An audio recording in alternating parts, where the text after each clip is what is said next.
Hello students, आप सभी का एक्सपर्ट एजुकेशन यूट्यूब चैनल पर स्वागत है। आज हम बात करते हैं, चर्चा करते हैं भारतीय संविधान की प्रस्तावना के बारे में। भारतीय संविधान की प्रस्तावना,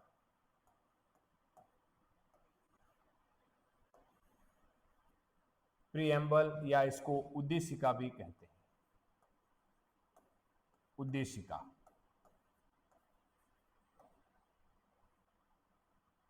जैसे कोई किताब लिखी है, किताब लिखी हुई होती है तो उसके पहले एक मुख पृष्ठ होता है जिसमें उस किताब में क्या क्या कंटेंट है उनके बारे में बताया जाता है, किताब का उद्देश्य क्या है इसी प्रकार से बताया जाता है। इसी प्रकार से हमारे संविधान की या किसी भी देश की संविधान की प्रस्तावना में उनका सारांश या सार तत्व होता है।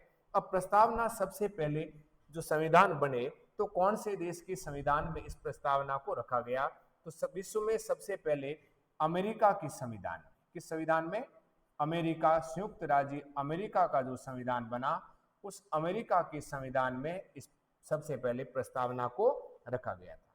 तो हमारे संविधान की जो प्रस्तावना है वह भी अमेरिका के संविधान से, और उनकी भाषा है ऑस्ट्रेलिया के संविधान से प्रभावित है, अमेरिका के संविधान से। अब भारत के संविधान की प्रस्तावना है, जब संविधान सभा संविधान का निर्माण कर रही थी तो उस समय 13 दिसंबर 1946 को 13 दिसंबर 1946 को पंडित जवाहरलाल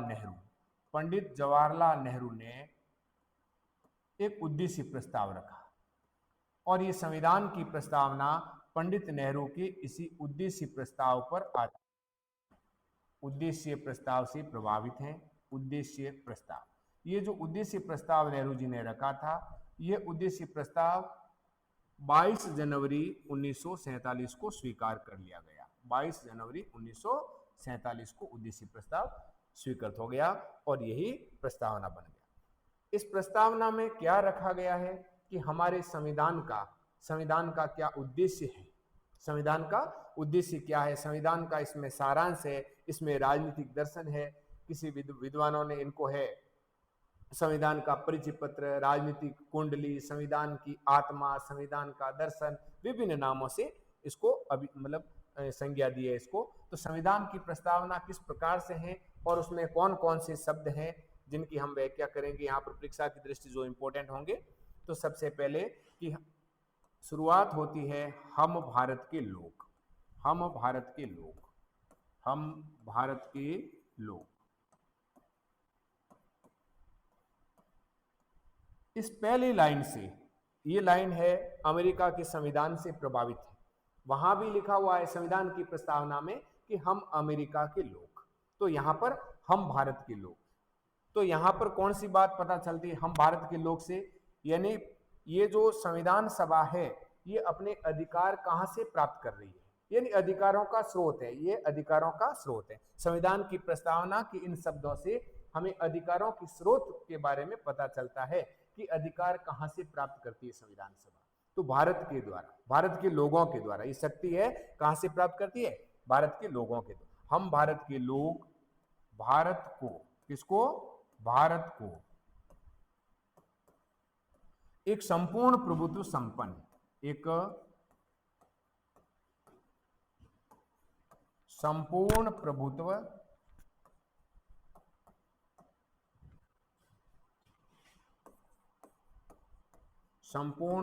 संपन्न समाजवादी, संपूर्ण प्रभुत्व संपन्न समाजवादी पंथ निरपेक्ष लोकतंत्रात्मक गणराज्य,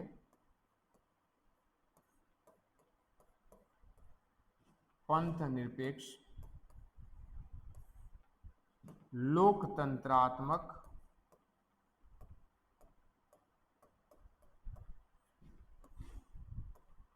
गणराज्य, गणराज्य बनाने के लिए, गणराज्य बनाने के लिए, गणराज्य बनाने के लिए तथा उनके समस्त नागरिकों को, तथा उनके समस्त नागरिकों को सामाजिक, आर्थिक और राजनीतिक न्याय तथा उनके समस्त नागरिकों को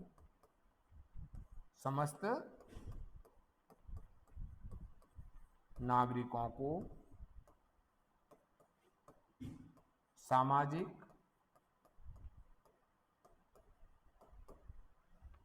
राजनीतिक और आर्थिक न्याय, सामाजिक, राजनीतिक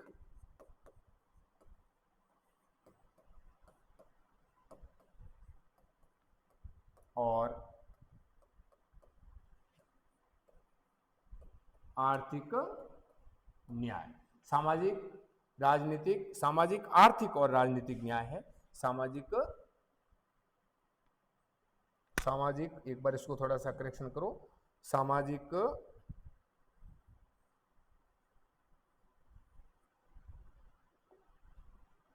आर्थिक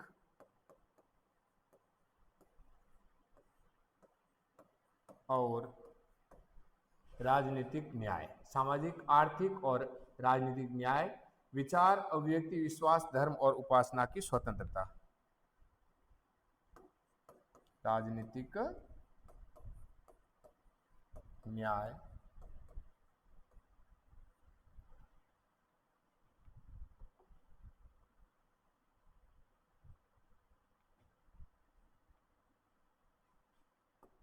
विचार,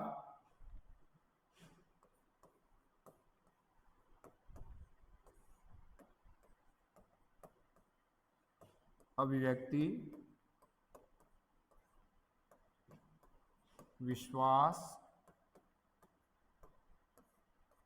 धर्म और उपासना की स्वतंत्रता, उपासना की स्वतंत्रता, यानी इस प्रकार की स्वतंत्रताएं प्रदान की गई है। प्रतिष्ठा और अवसर की समता, इसके बाद में प्रतिष्ठा और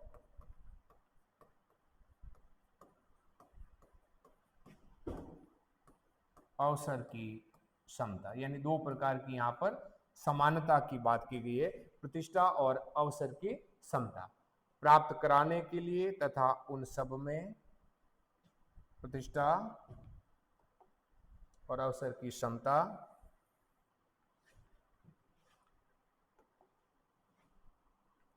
प्राप्त कराने के लिए तथा उन सब में व्यक्ति की गरिमा प्राप्त कराने के लिए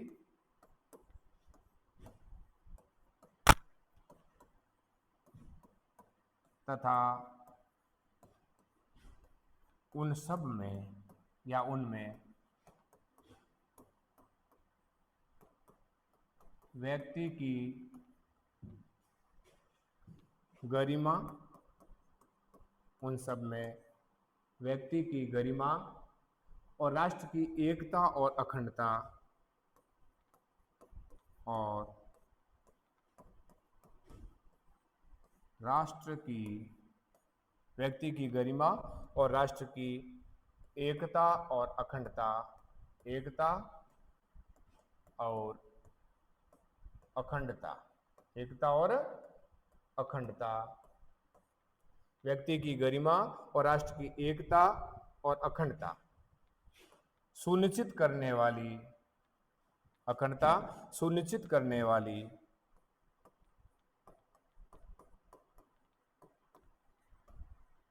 सुनिश्चित करने वाली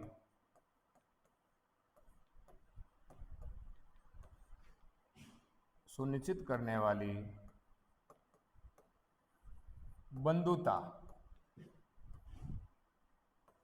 बढ़ाने के लिए, बंधुता बढ़ाने के लिए, सुनिश्चित करने वाली बंधुता बढ़ाने के लिए दृढ़ संकल्प होकर, बढ़ाने के लिए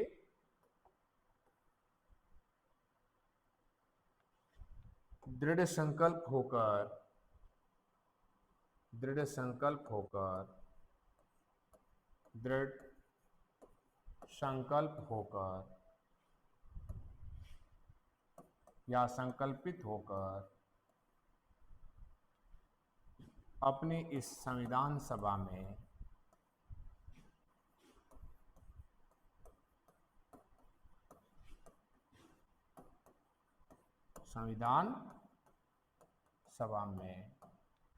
दृढ़ संकल्पित होकर अपनी इस संविधान सभा में आज दिनांक या तारीख,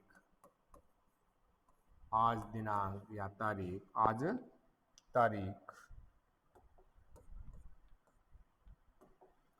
तारीख 26 नवंबर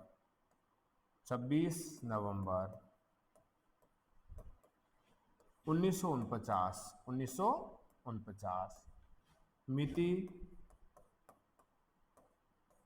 मार्क्सिस्ट शुक्ल सप्तमी,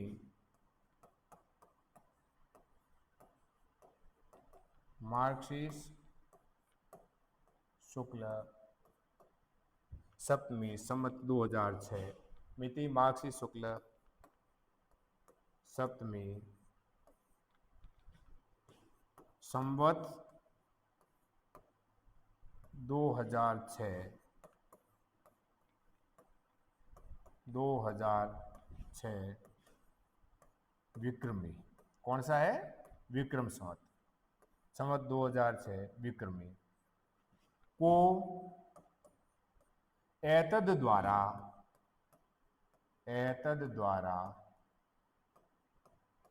क्या करते हैं भैया? इस संविधान को अंगीकृत, अधिनियमित और आत्मा अर्पित करते हैं। एतद द्वारा इस संविधान को अंगीकृत,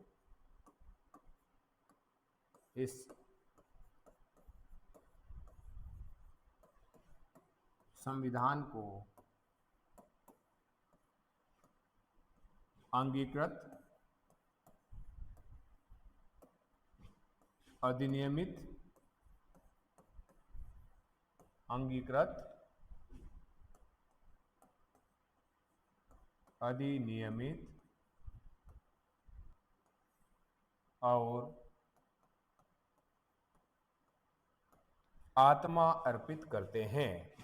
यानी अपनी आत्मा को अर्पित करते हैं, आत्मा अर्पित करते हैं।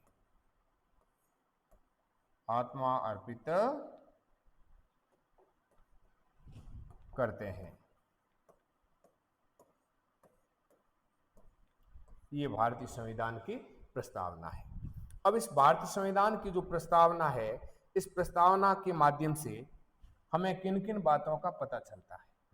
कौन कौन सी बातों का पता चलता है? जैसे संविधान की प्रस्तावना में कहा गया है कि हम क्या करने जा रहे हैं? हम भारत के लोग भारत को क्या बनाने जा रहे हैं? एक संपूर्ण प्रभुत्व संपन्न, समाजवादी, पंथ निरपेक्ष और लोकतंत्रात्मक गणराज्य बनाने के लिए, ये सब बनाने के लिए, और उनके समस्त नागरिकों को कौन सा न्याय प्रदान करना है, कौन सी समता प्रदान करनी है, स्वतंत्रता प्रदान करनी है, बंधुता प्रदान करनी है, ये सब प्रदान करने के लिए।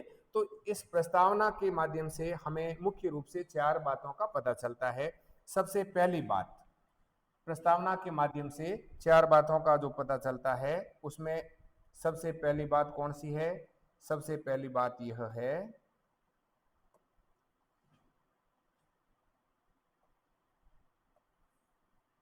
अधिकार का स्रोत। अधिकार का स्रोत यानी ये भारतीय संविधान है, संविधान सभा है, ये अधिकार कहां से अधिग्रहित करती है, इनको ये अधिकार कहां से प्राप्त होता है? तो इसमें सबसे पहले देखो ये लिखा हुआ है, अधिकार कहां से प्राप्त हो रहा है?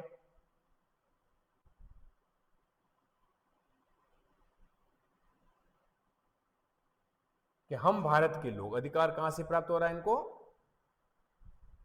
हम भारत के लोग। अधिकारों का स्रोत क्या है? अधिकारों का स्रोत है भारत की जनता। एक बार वापस पीछे लेते हैं उसको। अधिकारों का स्रोत, अधिकारों का स्रोत कहां है? यहां लिखा हुआ है। अधिकारों का स्रोत क्या है? हम भारत के लोग, हम भारत के लोग, यानी अधिकार संविधान सभा कहां से अधिकार प्राप्त कर रही है? हम भारत के लोग यहां से प्राप्त कर रही है। फिर दूसरा, नेक्स्ट, तो यहां पर अधिकारों का स्रोत है भारत की जनता, भारत की जनता।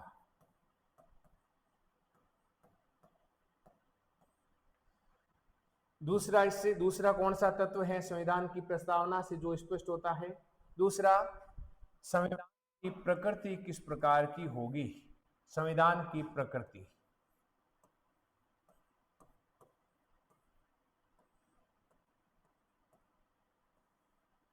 तो यहां पर यह बात स्पष्ट रूप से लिखी गई है, ये देखिए आप, कि हम क्या करने जा रहे हैं? भारत को एक संपूर्ण प्रभुत्व संपन्न, समाजवादी, पंथ निरपेक्ष और लोकतंत्र, ये हमारी प्रकृति होगी। कौन सी प्रकृति होगी? संपूर्ण प्रभुत्व संपन्न, यानी कि प्रभुत्व संपन्न, संपूर्ण प्रभुत्व संपन्न यानी इसमें प्रभु सत्ता का वास होगा। संपूर्ण प्रभुत्व संपन्न,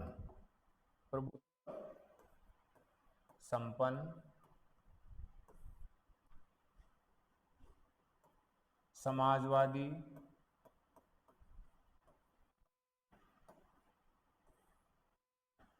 लोकतंत्रात्मक गणराज्य, संपूर्ण प्रभुत्व समाजवादी और लोकतंत्र गणराज्य, ये हमारी संविधान की प्रकृति होगी। और एक इसमें साथ में समाजवादी, एक शब्द और जुड़ा हुआ है, पंथ निरपेक्ष। किस प्रकार की? पंथ निरपेक्ष। प्रकृति में संविधान किस प्रकार का होगा? इस प्रकार का होगा। तीसरा, दो बिंदु इसमें आ गए हैं। सबसे पहले क्या बताया गया है? सबसे पहले ये बताया गया है कि अधिकारों का स्रोत क्या है। अधिकारों का स्रोत क्या है? अधिकारों का स्रोत क्या है? अधिकारों का स्रोत है भारत की जनता। दूसरा, संविधान की प्रकृति में किस प्रकार का संविधान होगा? तो यह है प्रभुत्व संपन्न, समाजवादी, पंथ निरपेक्ष, लोकतंत्रात्मक गणराज्य। तीसरा इसमें है उद्देश्य के बारे में, यानी इसका उद्देश्य क्या होगा। तीसरा बिंदु है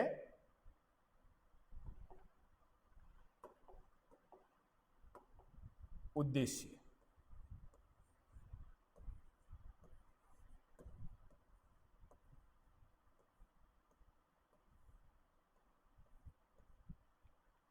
यानी हमारा संविधान बनाने का उद्देश्य क्या है, इनकी नागरिकों को क्या प्राप्त कराना है।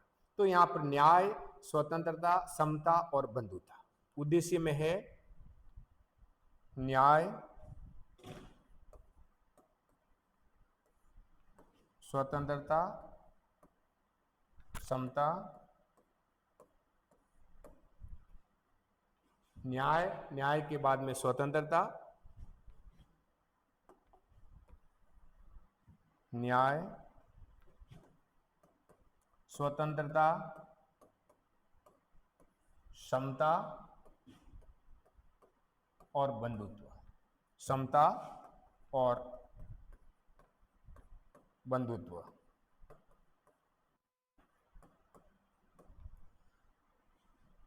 चौथी बात हमें क्या पता चलती है प्रस्तावना से? तीसरी बात होगी उद्देश्य।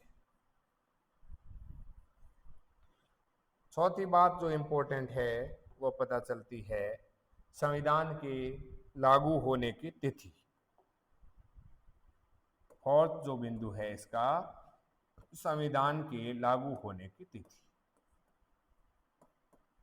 संविधान के प्रारंभ या लागू होने की तिथि। लागू होने की तिथि।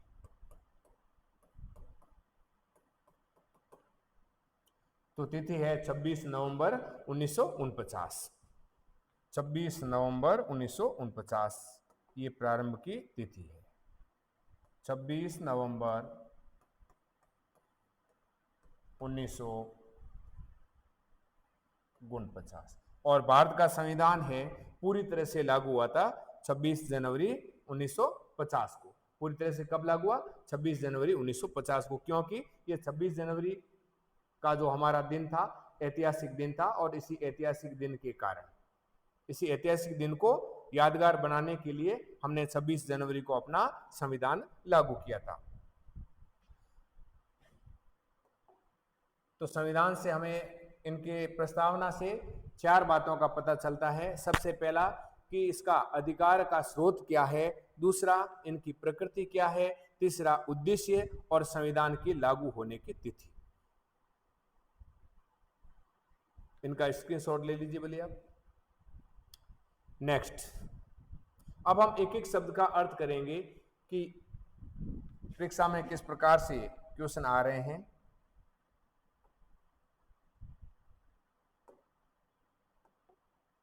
सबसे पहला शब्द है हम भारत के लोग। हम भारत के लोग यानी कि ये संविधान, सबसे पहला और लास्ट वाले को मिलाकर पढ़ो कि हम भारत के लोग क्या कर रहे हैं, 26 नवंबर 1949 को इस संविधान को अंगीकृत, अधिनियमित और आत्मा अर्पित करते हैं। ये काम कौन कर रहा है? हम भारत के लोग कर रहे हैं। फिर इसके बाद में इसमें जो शब्दावली है, शब्दावली में कौन कौन सी है? संपूर्ण प्रभुत्व संपन्न, संपूर्ण प्रभुत्व संपन्न,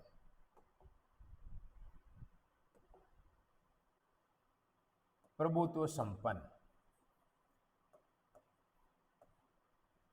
प्रभुत्व संपन्न, प्रभुत्व संपन्न यानी कि संप्रभुता। यहां बात हो रही है संप्रभुता की। किसकी हो रही है? संप्रभुता की बात। संप्रभुता है क्या? किसी भी राज्य के लिए 4 तत्वों का होना अनिवार्य है। कौन कौन से तत्व होते हैं एक राज्य में? सबसे पहले एक निश्चित भूभाग होना चाहिए। राज्य के तत्वों की बात कर रहा हूं मैं यहां पर, राज्य के तत्व। फिर संप्रभुता के बारे में समझेंगे। राज्य के तत्व, किसी भी राज्य के लिए 4 तत्व होते हैं। कौन कौन से होते हैं? सबसे पहला एक भूभाग होना चाहिए, एक निश्चित भूभाग।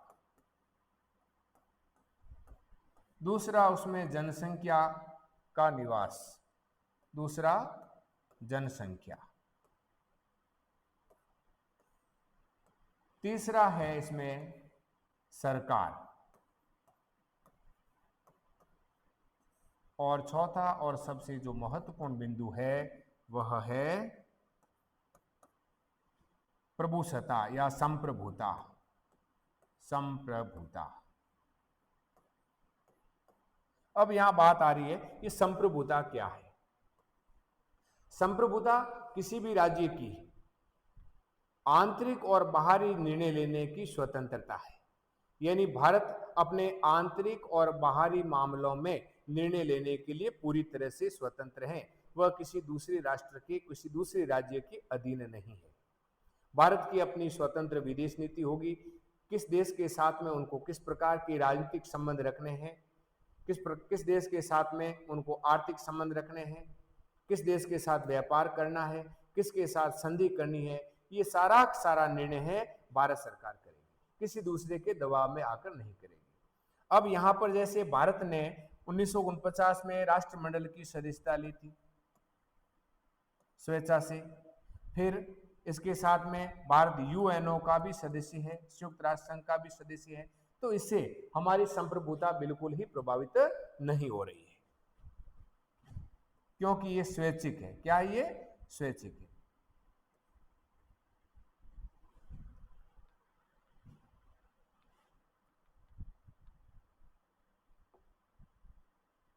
इसके बाद में शब्द आता है समाजवाद। हम भारत के लोग क्या करने जा रहे हैं? भारत को एक संपूर्ण प्रभुत्व संपन्न समाजवादी लोकतंत्रात्मक गणराज्य क्या बनाने जा रहे हैं? समाजवादी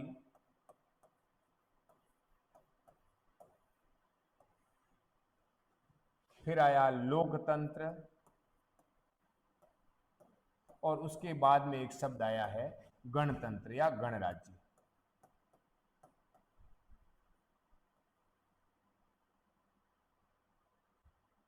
हम भारत के लोग भारत को एक संपूर्ण प्रभुत्व संपन्न समाजवाद, एक साथ में शब्द है पंथ निरपेक्ष। कौन सा है? पंथ निरपेक्ष। ये शब्द है। इन शब्दों की व्याख्या करते हैं। तो सबसे पहले समाजवादी। अब भारत समाजवाद अलग अलग प्रकार का है। समाजवाद में क्या है? एक तो है कार्ल मार्क्स का समाजवाद, एक हमारे यहाँ पर जो समाज, एक तो पूरा राज्य आश्रित समाजवाद होता है। वो कहता है कि उत्पादन के साधनों पर पूरा राज्य का नियंत्रण होगा, वो निजी संपत्ति को मान्यता नहीं देता है। अब भारत का समाजवाद अलग तरह का है। भारत का समाजवाद गांधीवादी समाजवाद और मार्क्सवादी समाजवाद का मिला जुला रूप है। यहाँ पर सरकारी क्षेत्र के साथ साथ निजी क्षेत्र भी कार्य कर रहा है। तो यहाँ पर मिश्रित स्वरूप है समाजवाद का जो हमने अपनाया है। और ये क्यों अपनाया है समाजवादी स्वरूप हमने? यहाँ की जो निर्धन जनता है उनके कल्याण के लिए इस स्वरूप को अपनाया है, ये समाजवादी। एक शब्द आता है पंथ निरपेक्ष। पंथ निरपेक्षता का अर्थ क्या है भैया? पंथ निरपेक्ष यानी कि राज्य धर्म के मामले में पूरी तरह से स्वतंत्र है। यानी कि धर्म है व्यक्ति की, पंथ है धर्म है, आस्था है, ये व्यक्ति के अंतःकरण का विषय है। इसमें राज्य हस्तक्षेप नहीं करेगा। राज्य के लिए सभी धर्म समान होंगे। राज्य के लिए सभी धर्म समान होंगे। राज्य धार्मिक मामलों में व्यक्ति को स्वतंत्रता प्रदान करता है। और इसी संदर्भ में अनुच्छेद 25 से लगाकर 28 तक उन्होंने संविधान में हमारे वर्णित हैं, जो धार्मिक स्वतंत्रता की बातें बताई गई इसमें। ये शब्द है जो जोड़े गए हैं समाजवादी, पंथ निरपेक्ष। ये 42वें संविधान संशोधन 42वां संविधान संशोधन 1976 के द्वारा इन शब्दों को संविधान में जोड़ा गया है। 42वें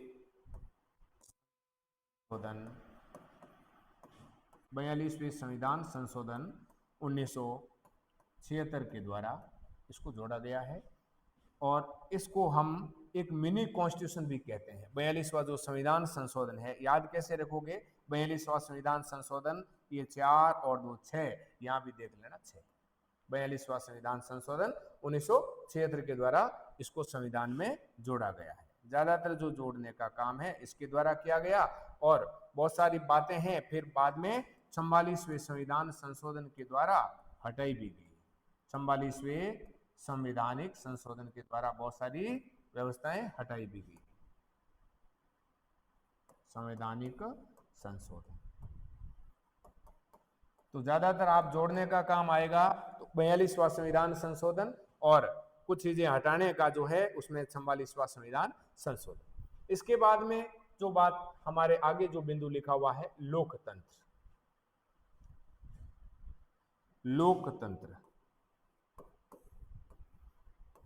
लोकतंत्र से आप भलीभांति परिचित हैं। ये शासन व्यवस्था का एक स्वरूप है और विभिन्न विद्वानों ने लोकतंत्र की अलग अलग परिभाषाएं दी हैं। इसी प्रकार से एक अब्राहम लिंकन की जो परिभाषा है वो इस प्रकार से है। लोकतंत्र क्या है? लोकतंत्र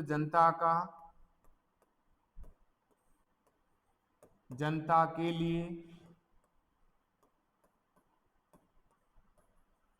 जनता के लिए और जनता के द्वारा शासन। जनता के द्वारा शासन। लोकतंत्र की जो ये परिभाषा किसने दी है? Abraham Lincoln. कौन हुए अब्राहम लिंकन? अमेरिका के राष्ट्रपति अब्राहम लिंकन के द्वारा ये लोकतंत्र की परिभाषा दी। अब लोकतंत्र क्या है? जनता का शासन है, जनता के लिए शासन है, जनता के द्वारा शासन है। अब लोकतंत्र का जो स्वरूप है किस प्रकार का होता है?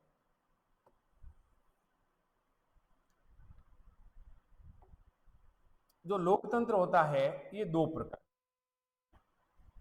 एक तो होता है प्रत्यक्ष लोकतंत्र और दूसरा होता है अप्रत्यक्ष लोकतंत्र।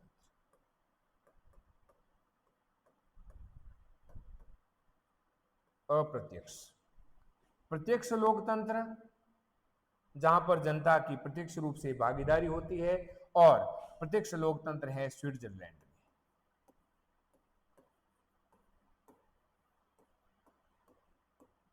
यहां पर शासन को नियंत्रित करने के लिए जनता के पास में कुछ औजार होते हैं, कुछ टूल्स होते हैं, जैसे परिप्रजा,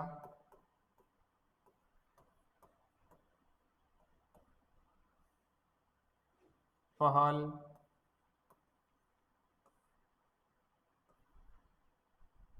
प्रत्यावर्तन और जनमत संग्रह। जनमत संग्रह, जनता की इच्छा है, जनता किसी मामले में पहल कर सकती है, जनता अपने प्रतिनिधियों को, है ना, राइट टू रिकॉल यानी उसको वापस बुला सकती है, और प्लेबिसाइट यानी जनमत संग्रह भी करवाया जा सकता है। ये स्विट्जरलैंड में है ये व्यवस्था, प्रत्यक्ष लोकतंत्र। अब भारत जैसे विशाल देश में विद्यार्थियों प्रत्यक्ष लोकतंत्र व्यवहारिक भी नहीं है और संभव भी नहीं है, इसलिए हमने यहाँ पर लोकतंत्र का जो स्वरूप अपनाया वो अप्रत्यक्ष लोकतंत्र है। अप्रत्यक्ष में कौन सा? अप्रत्यक्ष लोकतंत्र में हमने प्रतिनिधियात्मक शासन स्वरूप अपनाया है। भारत में लोकतंत्र का जो स्वरूप है वो कौन सा अपनाया गया है? भारत में अप्रत्यक्ष लोकतंत्र और इसका जो प्रतिनिधियात्मक संसदीय स्वरूप,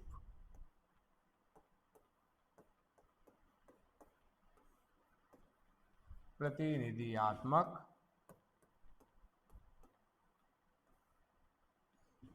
संसदीय स्वरूप,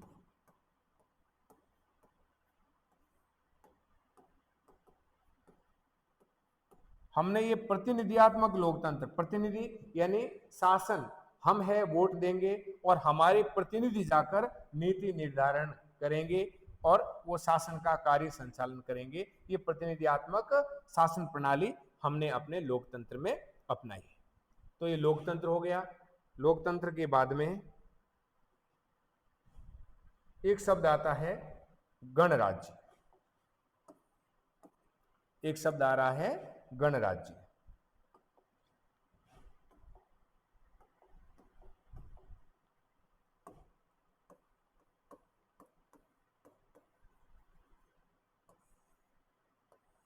गणराज्य का क्या अर्थ है? शब्द है हमारे पास में गणराज्य, यानी यहां का जो शासन प्रमुख है, जैसे लोकतंत्र में भी कहीं कहीं राजशाही है, लोकतंत्र में भी कैसा है? लोकतंत्र के स्वरूप को हमने एक तो देखो ये प्रत्यक्ष और अप्रत्यक्ष इन रूपों में बांटा था। एक और कौन सा होता है लोकतंत्र का स्वरूप? दूसरा जो लोकतंत्र का स्वरूप है संसदात्मक और अध्यक्षात्मक, यानी संसदीय शासन व्यवस्था, और एक है अध्यक्षीय राष्ट्रपति अध्यक्षात्मक शासन व्यवस्था। अब है गणतंत्र।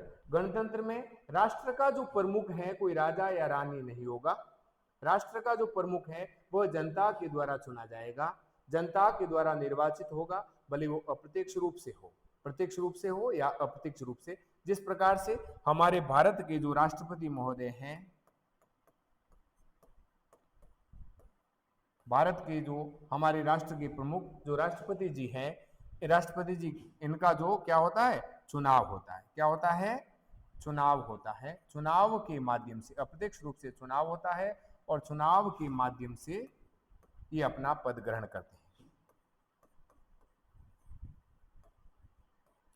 चुनाव के माध्यम से पद ग्रहण करते हैं। तो ये है गणराज्य। इसके बाद में गणराज्य बनाने के लिए तथा उनके समस्त नागरिकों को, अब समस्त नागरिकों को हम क्या करने जा रहे हैं? समस्त नागरिकों को कौन सी? सबसे पहले हम न्याय प्रदान करने जा रहे हैं। तो कौन कौन सा न्याय, कौन कौन सा न्याय प्रदान करने जा रहे हैं हम? सामाजिक, आर्थिक और राजनीतिक न्याय। जो न्याय प्रदान करने जा रहे हैं वो न्याय है सामाजिक न्याय। 3 प्रकार से है यहां पर। सबसे पहला सामाजिक न्याय,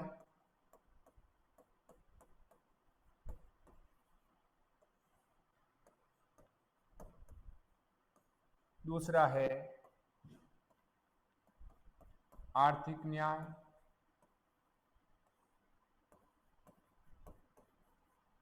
और इसके बाद में है राजनीतिक न्याय। राजनीतिक न्याय, ये न्याय प्रदान करने जा रहे हैं। अब सामाजिक न्याय। सामाजिक न्याय के लिए हमने क्या प्रयास किया, आर्थिक न्याय के लिए हमने क्या प्रयास किया, और राजनीतिक न्याय के लिए हमने क्या प्रयास किया, इसके बारे में हम देखते हैं।